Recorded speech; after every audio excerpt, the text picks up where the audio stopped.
Bergerak bersama merayakan Merdeka Belajar. Tidak ada yang hafal. Bergerak bersama merayakan Merdeka Belajar. Bapak Ibu, syukur alhamdulillah pada kesempatan ini saya bisa berdiri di tengah-tengah. Saya siapa dulu, yang saya hormati perwakilan dari Dinas Pendidikan, yang saya hormati Bapak Ibu guru yang hadir serta hadirin yang berbahagia. Syukur alhamdulillah kita panjatkan kepada Allah sehingga kita bertemu di sini sharing-sharing tentang pendidikan. Kali ini dengan tajuk Talk Show. Inovasi yang akan saya sampaikan adalah Spensaku membagi praktek baik. Kalau dipanjangkan, SMP Negeri 1 Sampang, kurikulum Merdeka Mandiri berbagi praktek baik. Bapak Ibu yang saya hormati, next. SMP 1 Sampang, kita lihat profilnya, berdiri tahun 1951, artinya usianya sudah 72 tahun. Tua Bapak Ibu. Artinya juga bahwa SMP 1 memiliki sejarah yang panjang, memiliki pengalaman yang luar biasa, segudang prestasi, dan tentunya melewati keringat yang bercucuran dan berdarah-darah. Buktinya ketika sekolah lain PPDB kekurangan siswa, pagunya menurun, SMP 1 tidak surut dengan itu. Jumlah siswa tetap dan tidak berkurang sedikitpun, malah bertambah. Saya masuk SMP 1 tahun 2009 sampai F. Sekarang ini sudah sampai I, 9 kelas masing-masing tingkat. Bapak Ibu, yang mau saya sampaikan hari ini adalah kami ingin menjaga marwah SMP 1 supaya tetap menjadi sekolah yang berdiri di garda depan dalam hal meraih prestasi. Tepuk tangan dong. Oke, next. Latar belakang inovasi ini, yang pertama adalah kita kurikulum Merdeka dituntut untuk menyelenggarakan pembelajaran berkualitas. Itu yang pertama. Next. Latar belakang yang kedua, karakteristik kurikulum Merdeka sangat sesuai dengan SMP Negeri 1 Sampang, bahwa SMP 1 Sampang dulu itu adalah sekolah model. SMP 1 Sampang dulu adalah sekolah rujukan. Artinya kurikulum Merdeka sangat cocok. Maka pilihan SMP 1 Sampang adalah next, mandiri berbagi. SMP 1 Sampang akan selalu melakukan kegiatan yang sifatnya mandiri, melakukan praktek-praktek baik, dan insya Allah kami akan berbagi dengan institusi pendidikan yang lainnya. Next. Bapak Ibu yang saya hormati, hadirin yang saya banggakan, SMP 1 berpusat pada 3 hal. Yang pertama, digitalisasi, yang kedua, penguatan karakter, dan yang ketiga adalah praktek baik dan berbagi praktek baik. Bapak Ibu, digitalisasi, mungkin Bapak Ibu akan merasakan itu mau bukan inovasi. Tunggu Bapak Ibu, tidak semua sekolah, setiap aspek yang ada di manajemen, di pembelajaran, dan di sebelumnya Bu, dan di asesmen menggunakan sentuhan-sentuhan teknologi, tapi kita mencoba semuanya kita lakukan dengan sentuhan-sentuhan teknologi sehingga memudahkan kami melakukan pelayanan di masyarakat dan siswa kita secara efektif. Yang kedua, praktek baik, penguatan karakter. Kami akan berfokus pada 2 hal, yaitu kokurikuler dan ekstrakurikuler. Dan yang ketiga, kita akan sering melakukan praktek baik dan berbagi praktek baik. Kebaruan inovasi kami, Bapak Ibu mungkin bergumam, berbasis teknologi dan pembelajaran multimedia. Bukan hal baru Pak, tetap bagi kami ini adalah hal baru. Buktinya, kita adalah sekolah yang paling konsisten melakukan sumatif atau ulangan akhir semester atau penilaian akhir semester dengan menggunakan CBT. Ketika sekolah lain belum bisa menyediakan CBT, kita sudah bisa melakukan CBT. Bahkan kita bisa membantu sekolah lain untuk menyelenggarakan CBT di sekolah kami. Kemudian kebaruan yang kedua, ada co-kurikuler dan ekstrakurikuler dalam hal penguatan karakter.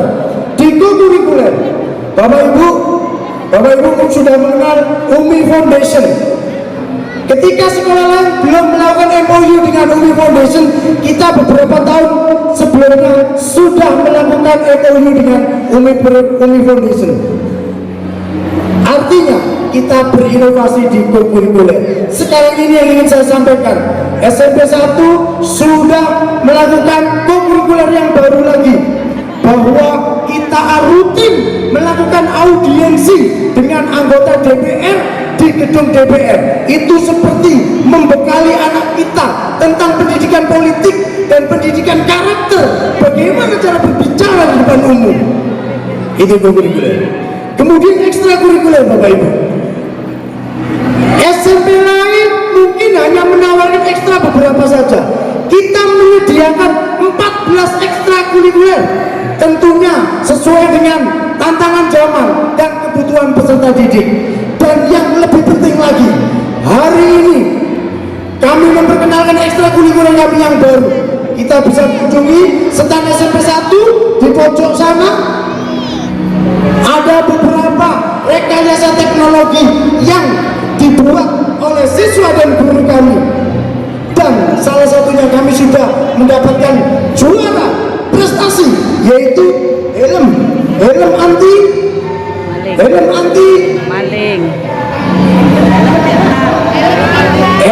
maling. Itu kita juara tingkat provinsi. Kemudian beberapa bulan yang lalu kita mengirim lomba aeromodeling, kita dapat juara 2. Ini menjadi prestasi membanggakan. Karena apa? Waktu itu kami belum punya ekstra ini. Berangkat dari situ kita mencoba untuk meluncurkan ekstra baru, rekayasa teknologi. Next. Kemudian Bapak Ibu, inovasi yang kami lakukan tadi adalah tujuannya pelayanan berbasis teknologi atau digitalisasi tadi. Kemudian penguatan pendidikan karakter, terus melakukan praktek baik dan berbagi praktek baik. Next. Manfaat saya kira nanti bisa dibaca sendiri melalui slide saya yang saya bagikan. Next. Ini diantaranya digitalisasi manajemen yang akan dilakukan SMP 1. Bukan yang akan, sudah dilaksanakan. Next. Digitalisasi pembelajaran, diantaranya adalah ini. Next. Digitalisasi asesmen. Bapak Ibu, kita sudah sampaikan bahwa ujiannya kita pakai CBT, dan rapot kita punya aplikasi sendiri dalam pengisian rapot. Next. Penguatan karakter, itu yang tadi saya sampaikan. Ada yang baru, yaitu audiensi birokrasi. Kalau co-kurikuler dimaknai dengan sebagai pengembangan atau pengayaan intrakurikuler, maka yang tidak saya tulis di situ masih banyak lagi. Studi wisata Jogja, Bali, langganan. Studi wisata di perusahaan sosro oleh OSIS rutin dilakukan, dan saya kira masih banyak lagi. Next. Ekstrakurikuler itu Bapak Ibu, sebetulnya ada ekstrakurikuler yang dihapus karena sudah tidak ada peminat dan eventnya mulai berkurang, yaitu silat. Tapi waktu ada ekstra itu kita juga bergelimang prestasi dari sektor ekstrakurikuler silat. Tapi kami membuat ekstra baru, yaitu rekayasa teknologi. Next. Ini beberapa praktek baik yang sering kita lakukan. IAT, pendampingan dan supervisi, dilatih untuk menjadi supervisor. Dalam bahasa Pak Teguh kepala sekolah kami, penyelia. Terus kemudian lesson study, komunitas praktisi internal. Bapak Ibu, sebelum ada PMM, di mana di dalamnya kita disuruh membentuk komunitas praktisi, sebetulnya kita sudah berbagi praktek baik sebelum ada PMM, karena waktu itu kita adalah sekolah rujukan. Kemudian ada mapel internal, kemudian coaching. Next. Nah, praktek baik yang akan yang sudah kita lakukan. Beberapa bulan yang lalu kita berbagi tentang pembelajaran berdiferensiasi dan proses penilaian hasil belajar. Kita lakukan di SMP 2 Torju. Beberapa bulan yang lalu juga kita berbagi praktek baik di SMP 3 Sampang. Tentunya ini adalah permintaan. Kita tidak mungkin dengan ujuk-ujuk langsung berbagi. Tapi kalau ada sekolah-sekolah yang kemudian minta kepada kami siap berbagi praktek baik. Kemudian beberapa minggu yang lalu SMPN Sekedundung Anjang ke SMP 1 untuk meminta penimbasan tentang penilaian juga. Nah, saya kira kita melanjutkan marwah bahwa sekolah rujukan SMP 1 tetap melakukan berbagi praktek baik. Kemudian kita juga berbagi praktek baik di komunitas praktisi dengan diwakili oleh personal-personal yang ada di SMP 1. Misalkan saya terkadang menjadi narasumber di MGMP Bahasa Indonesia. Itu ada Bu Arwani di sana, narasumber di MGMP PKN. Ada Pak Budi sebagai ketua MGMP IPA juga sering jadi narasumber di MGMP IPA. Maka secara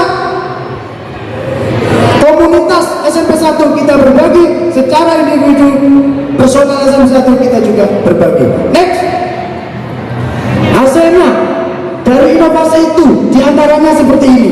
Masyarakat merasakan, murid merasakan, guru merasakan, guru sekolah lain juga merasakan.